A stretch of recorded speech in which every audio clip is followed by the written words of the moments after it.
नमस्कार, कैसे हैं आप लोग। मेरा नाम राज और कोऑपरेटिव सोसाइटीज के act, bylaws, rules, regulations, policies, notifications, अलग अलग जजमेंट्स को हम डिस्कस किया करते हैं। साल खत्म हो रहा है, देखते ही देखते हमने एक साल निकाल दिया। और सबसे इम्पोर्टेंट चीज जो है, मेंबर्स और मेंबर्स के बीच में अगर डिस्प्यूट हो जाए, कमेटी मेंबर्स के बीच में डिस्प्यूट हो जाए, कमेटी मैनेजिंग कमेटी और मेंबर्स के बीच में डिस्प्यूट हो जाए, तो ऐसे मैटर्स फाइनली पहुंचेंगे रजिस्ट्रार ऑफिस में। और रजिस्ट्रार ऑफिस में भी अलग अलग हायरकीज है। कहीं पे असिस्टेंट रजिस्ट्रार है, कहीं पे डेप्यूटी रजिस्ट्रार है, कहीं पे डिस्ट्रिक्ट डेप्यूटी रजिस्ट्रार है और कहीं पे जॉइंट रजिस्ट्रार है। और उसके बाद में फिर आ जाता है डिविजनल जॉइंट रजिस्ट्रार। और then the next hierarchy will be in the मंत्रालय, जहां पे कोई कोऑपरेटिव का मिनिस्टर साहब होंगे। और जहां पे वो मैटर वहां पे रिजॉल्व ना हो तो then you will go to the honourable Bombay high court and the next hierarchy is honourable supreme court. तो ऐसे मैटर्स जनरली जब डिस्प्यूट्स हो जाते हैं, जब रजिस्ट्रार ऑफिस पहुंचता है और सोसाइटी के फेवर में, मतलब मैनेजिंग कमेटी के फेवर में या मेंबर के फेवर में अगर वो जजमेंट नहीं आता है, डिक्री नहीं आता है, ऑर्डर नहीं आता है, डिसीजन मेकिंग नहीं होता है, तो what is the next course of action, फिर उसके बाद कहाँ अपील में जाना पड़ता है, ये जनरली डाउट्स रहता है लोगों को। आमतौर से ये शंका रहती है कि अभी कौन सी नेक्स्ट हायरकी है, कहाँ जाके अपील करना है, ये पिटिशन कहाँ पे फाइल करना है। तो आज इसी को जानने की कोशिश करेंगे। So the revisionary powers of the state government मतलब जहां पे कोई ऑनरेबल कोऑपरेटिव मिनिस्टर साहब होंगे, या फिर revisionary powers of the registrar, तो जहां पे डिविजनल जॉइंट रजिस्ट्रार भी हो सकते हैं या फिर कोई एडिशनल रजिस्ट्रार हो सकते हैं, रजिस्ट्रार भी हो सकते हैं। तो section 154 of the Maharashtra cooperative societies act को आज जानने की कोशिश करेंगे, क्योंकि फाइनली ले दे के जब मैटर जजमेंट तक या मैटर आपके कोर्ट तक पहुंच जाए, ये सब मैटर्स अगर यहाँ पे सॉल्व नहीं हो रहे हैं, या तो वो कोर्ट में जाएगा, कोऑपरेटिव कोर्ट में, कोऑपरेटिव अपीलेट कोर्ट में, या फिर मिनिस्टर साहब के पास जाएगा, या फिर हायरकी ऑफ रजिस्ट्रार में जाएगा। तो ये सब मैटर्स जब रजिस्ट्रार ऑफिस पहुंच जाते हैं, या फिर मिनिस्टर ऑफिस पहुंच जाते हैं, या फिर कोर्ट में पहुंच जाते हैं, तो इसकी प्रेसिडेंस जानना, इसकी हायरकी को जानना बहुत ज्यादा जरूरी हो जाता है। So section 154 of the Maharashtra cooperative societies act, revisionary powers of the state government और the registrar and the registrar. ठीक है, किसी भी एक्ट को जानने के लिए, किसी भी प्रोविजन को जानने के लिए, किसी भी बायलॉज को जानने के लिए, उसके सेंटेंसेस को आप डिवीजन करते करते, तोड़ तोड़ के उसे समझने की कोशिश करोगे, और सबके मीनिंग्स को फिर जब आप मिलाओगे तो बहुत अच्छे से चीजें समझ में आएगा, कोई एम्बिग्विटी नहीं रहेगी। हमेशा ये प्रैक्टिस आप फॉलो करने की कोशिश करोगे तो आसानी से सारे जो डिफिकल्ट एक्ट भी है उसके प्रोविजन से वो समझ में आ जाएंगे, उसके सेक्शन समझना डिफिकल्ट नहीं होगा। तो section 154 of the Maharashtra cooperative societies act 1960 क्या बोलता है? द स्टेट गवर्नमेंट मतलब यहाँ पे कोई मिनिस्टर ऑफ कोऑपरेशन हो सकते हैं, या फिर रजिस्ट्रार, तो यहाँ पे डिविजनल जॉइंट रजिस्ट्रार भी हो सकते हैं, रजिस्ट्रार भी हो सकते हैं, एडिशनल रजिस्ट्रार भी हो सकते हैं, कोई भी हो सकते हैं, या फिर किसी और को नोटिफिकेशन देके कहीं कहीं पे जॉइंट रजिस्ट्रार वगैरह को, अगर डिविजनल जॉइंट रजिस्ट्रार की भी अगर वैसी या डेप्यूटी रजिस्ट्रार को भी अगर जॉइंट रजिस्ट्रार की हायरकी देके रखी हुई है, तो कोई भी हायरकी अगर स्टेट गवर्नमेंट ने वैसे नोटिफिकेशन से निकाला हुआ है तो उस पावर को एक्सरसाइज किया जा सकता है। सुओ मोटो, या तो अपनी मर्जी से बुला ले, ठीक है, या फिर एन एप्लीकेशन जो एग्रीव्ड है, जिस मेंबर के सपोर्ट में जजमेंट नहीं आया है, डिक्री नहीं आया है, ऑर्डर नहीं आया है, डिसीजन मेकिंग नहीं हुआ है, या तो वो एप्लीकेशन डाले, ठीक है, रिवीजन के लिए कि मैं ये जो जजमेंट आया है ये मेरे फेवर में नहीं आया, या फिर मुझे ये गलत लग रहा है, यहाँ पे प्रॉपर लॉ या प्रोसेस को या प्रोसीडिंग्स को फॉलो नहीं किया गया, इसलिए मुझे अपील करना है, और फिर सुनवाई हो जाए रीजनेबल चांसेस देने के बाद, अपॉर्चुनिटीज देने के बाद। तो स्टेट गवर्नमेंट खुद भी बुला सकता है, या फिर अगर कोई एग्रीव्ड है वो अगर एप्लीकेशन डाले किसके पास? रजिस्ट्रार के पास या फिर स्टेट गवर्नमेंट के पास। स्टेट गवर्नमेंट मतलब कोऑपरेटिव मिनिस्टर के पास, और रजिस्ट्रार मतलब जहां पे डिविजनल जॉइंट रजिस्ट्रार हो या डीडीआर हो या जिसके पास हो, जैसे नोटिफिकेशन में होगा। सो मे कॉल फॉर, ठीक है, और एग्जामिन, बुला सकता है, डॉक्यूमेंट्स मंगवा सकता है, एंड उसके एग्जामिनेशन भी कर सकता है उसके कि क्या क्या डॉक्यूमेंट सही सारी चीजें उसमें है या नहीं है। क्या बुला सकता है और क्या एग्जामिन कर सकता है? Records of inquiry. अगर आपने कोई किसी धारा के बेस पे अगर इंक्वायरी वगैरह किया हुआ है, 83 के बेस पे किया है, 88 के बेस पे किया है, या कोई और जैसे धाराएं हैं उनके बेस पे किया हुआ है, तो उस इंक्वायरी के डिटेल्स रिकॉर्ड्स वगैरह बुला सकता है, मंगवा सकता है, और प्रोसीडिंग्स जो भी अपनी प्रोसीडिंग्स किया हुआ है, जो भी अलग अलग आपने जैसे कोई जजमेंट करने से पहले, कोई डिसीजन मेकिंग करने से पहले, ऑर्डर से पहले जितने भी आपने हियरिंग के नोटिसेस दिए हुए हैं, जितने भी आपकी नोटिंग्स वगैरह सब रिकॉर्डेड है, वो सारी चीजों को मंगवा सकता है। कौन? जिस हायरकी में नेक्स्ट रजिस्ट्रार है या फिर कोऑपरेटिव मिनिस्टर है मंत्रालय में, ठीक है। इसके आगे ऑफ एनी मैटर, कोई भी ऐसा मैटर जो महाराष्ट्र कोऑपरेटिव सोसाइटीज एक्ट के अंदर, रूल्स के अंदर, बायलॉज के अंदर में आता है, या फिर किसी नोटिफिकेशन सर्कुलर वगैरह या पॉलिसी के अंदर में आता है, या जीआर के अंदर में आता है, other than 149(9) subsection 9 of section 149 of the Maharashtra cooperative societies act, इसको छोड़ के बाकी जितने भी एप्लीकेबल है वो मंगवा सकता है। वेयर एनी डिसीजन और order has been pass by any subordinate officer.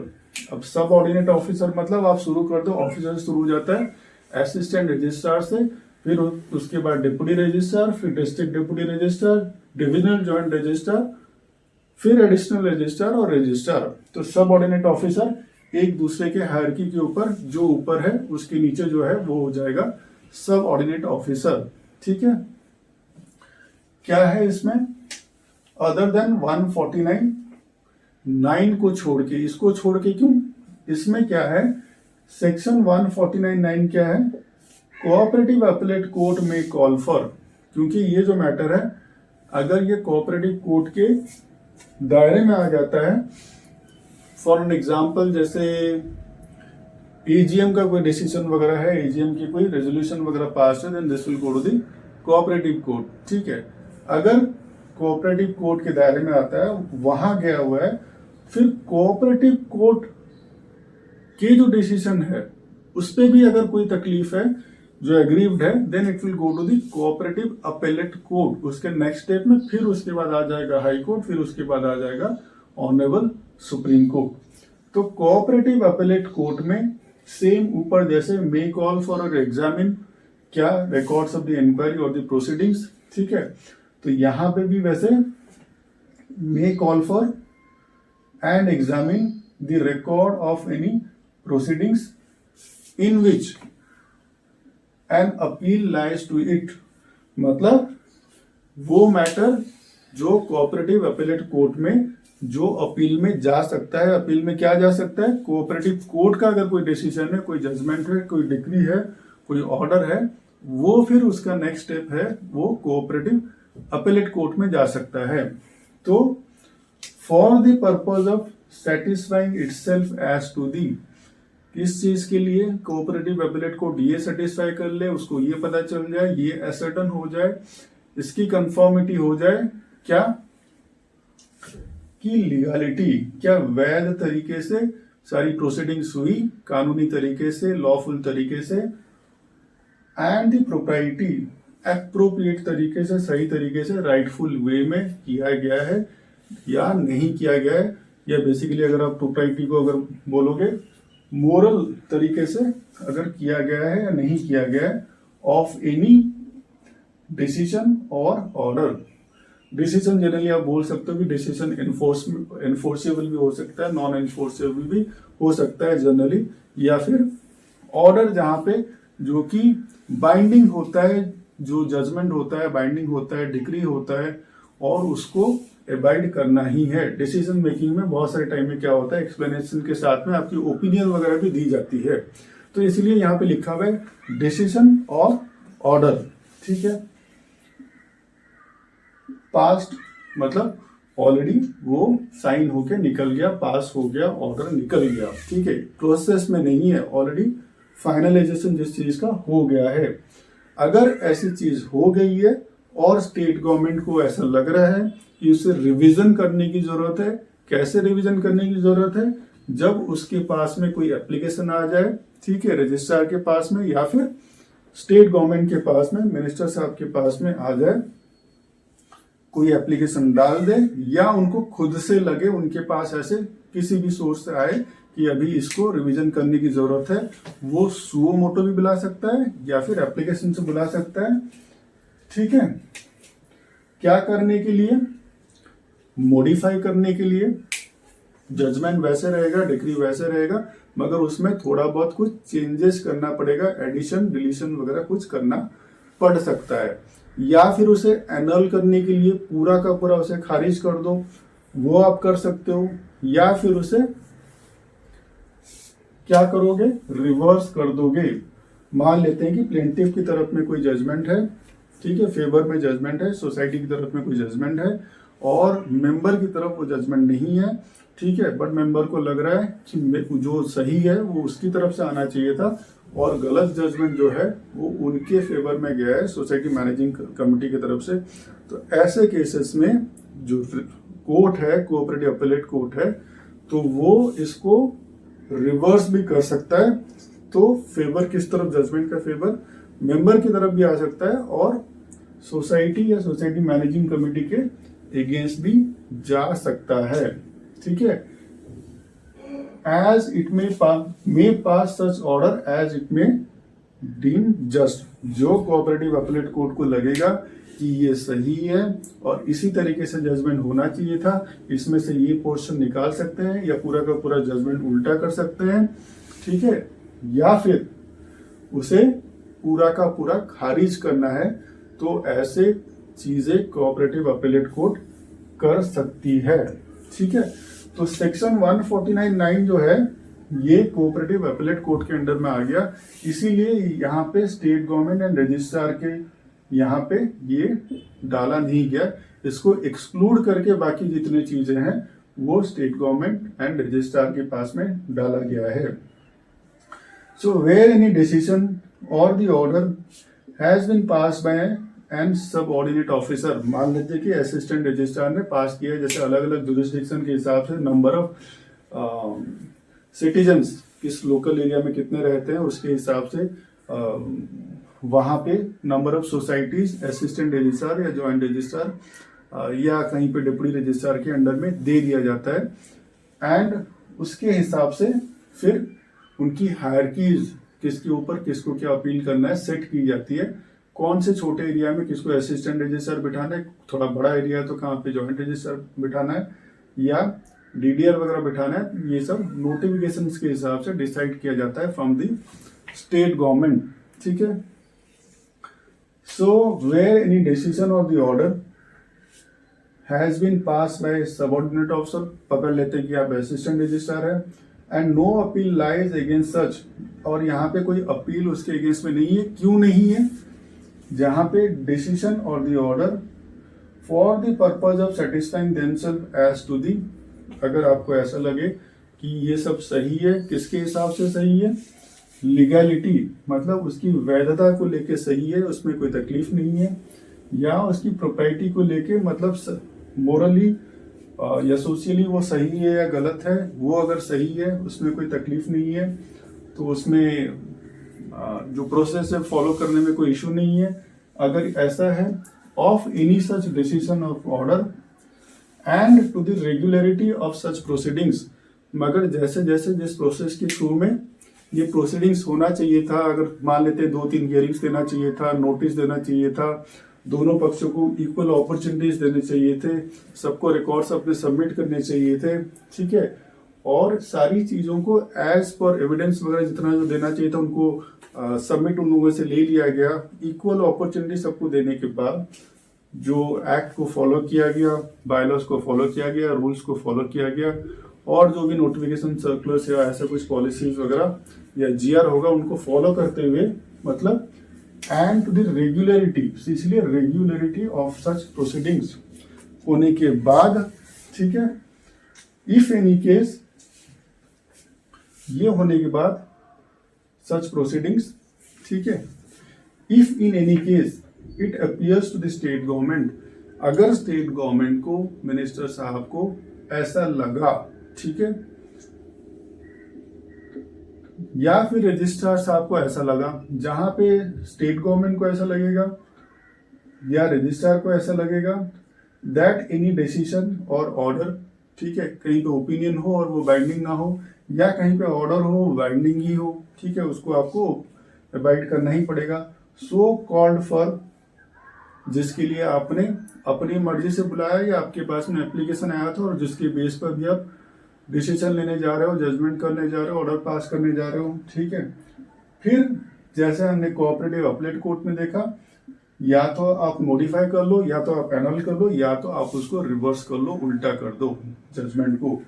ठीक है, क्योंकि अभी ये रिवीजन करने की पावर्स आपके पास में है,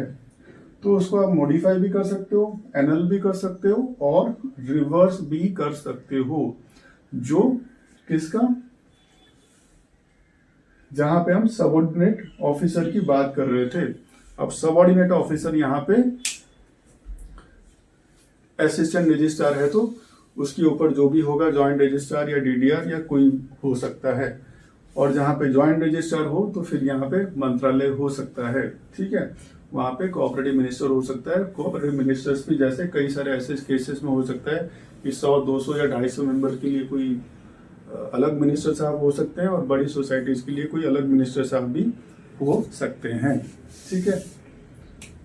तो ये कर लिया। फिर उसके बाद स्टेट गवर्नमेंट और द रजिस्ट्रार, क्योंकि रिविजनरी पावर जो है स्टेट गवर्नमेंट को भी है, मिनिस्टर साहब को भी है, एंड रजिस्ट्रार को भी है। रजिस्ट्रार का मतलब अलग अलग मीनिंग हो सकता है, जहाँ पे एडिशनल रजिस्ट्रार भी हो सकता है, रजिस्ट्रार भी हो सकता है, ज्वाइंट डिविजनल ज्वाइंट रजिस्ट्रार भी हो सकता है, या फिर कुछ और भी हो सकता है, as notified by the government of जो भी जिस, ठीक है। रजिस्ट्रार एज द केस में भी जहां पे जो एप्लीकेबल है, may after giving the person affected मतलब अगर सोसाइटी का साइड गया हुआ है, या फिर कोई member of the managing committee का साइड गया हुआ है, या किसी मेंबर ऑफ द सोसाइटी का साइड गया हुआ है, सो एज द केस में भी, ठीक है, जो रिवीजन के लिए एप्लीकेशन जिसने डाला हुआ है या जिसका मैटर कंसिडर हो रहा है सुओ मोटो से, may after giving the person affected thereby, affected वही है क्योंकि अपील में वो गया हुआ है, and opportunity of being heard, उसकी सुनवाई होने के लिए उसको कि तुम अपना पक्ष रखो, उसको बराबर अपॉर्चुनिटी आप दे रहे हो। पांच सच ऑर्डर्स मतलब ये सुनवाई होने के बाद और ये अपील के लिए 5 such orders thereon as it और हिम मे सीम जस्ट। फिर उसके बाद जो आपको सही लगेगा, कौन, रजिस्ट्रार या फिर कोऑपरेटिव मिनिस्टर ऐसे ऑर्डर पास कर सकते हैं जो उनको ठीक लगे, सही लगे, जो कानून के हिसाब से, एक्ट, बायलॉज, रूल्स के हिसाब से बैठ जाए, ठीक है। फिर उसके बाद क्या है, under this jurisdiction, under this section मतलब 154B of the Maharashtra cooperative societies act, the revision shall lie to the state government, cooperative minister के पास तभी जब if the decision or the order is passed by the registrar or the additional registrar or the joint registrar, ठीक है। इस hierarchy में फिर आपका नेक्स्ट जो अपील है उसके ऊपर आ जाते हैं कोऑपरेटिव मिनिस्टर मतलब स्टेट गवर्नमेंट, ठीक है। रजिस्ट्रार के पास में अपील जाएगा किस केस में, if it is pass by any other officer, any other officers में फिर कौन आ जाएंगे, असिस्टेंट रजिस्ट्रार, डिप्टी रजिस्ट्रार, ये सब आ जाएंगे। तो इस केस में रजिस्ट्रार के पास और उस केस में स्टेट गवर्नमेंट के पास जाएगा। तो सब सेक्शन 1 में ऑफ द 154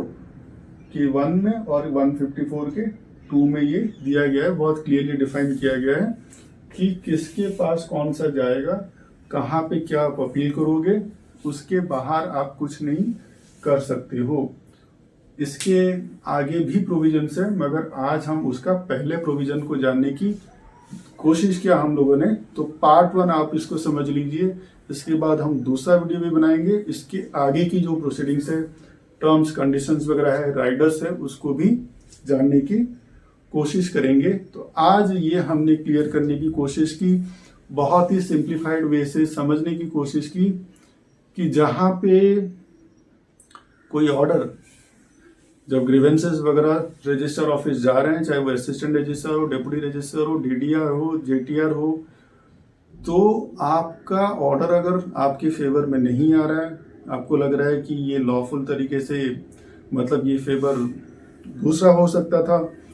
तो आप रिविजनरी पावर्स के बेस पे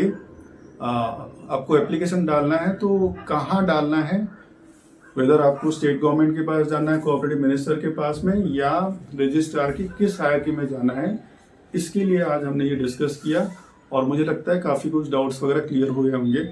तो ऐसे ही कोऑपरेटिव सोसाइटीज़ के एक्ट, बायलॉज एंड रूल्स के अलग अलग प्रोविजंस को जानने के लिए आप साथ में जुड़े रहिए। आप सबका बहुत सारा धन्यवाद।